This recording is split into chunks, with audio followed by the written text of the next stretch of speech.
Kas yra semantika? Semantika yra kalbotyros šaka, tyrianti kalbos vienetų reikšmes, tų reikšmių sisteminius ryšius ir kitimą. Dar ji žinoma lingvistinės semantikos vardu.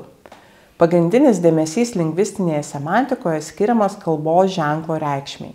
Kai sakau kalbos ženklas, turiu omeny visą kalbos reiškinių spektrą – morfemas, žodžius, įvairius žodžių junginius, frazes, sakinius, diskurso dalis ir panašiai.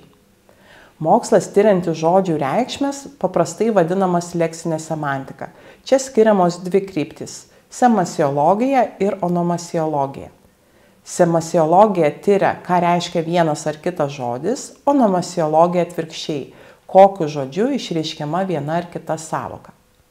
Morfemų atskirų kalbos dalių ir morfologinių kategorijų reikšmės tyria morfologinė semantika. Pavyzdžiui, daiktavardžiu pavadiname daiktus, reiškinius, veiksmus ar ypatybės. Žodžių junginių ir sakinių reikšmės tyria sintaksinė semantika.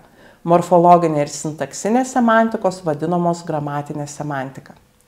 Dar išskiriama darybinė semantika, mokslas apie žodžių darymo priemonių, darybos tipų ir kategorijų reikšmes. Pavyzdžiui, su priesaga uva sudarome įrankių pavadinimus. Darybos tipui vietos pavadinimas priskirtume žodžius mokykla, siuvykla.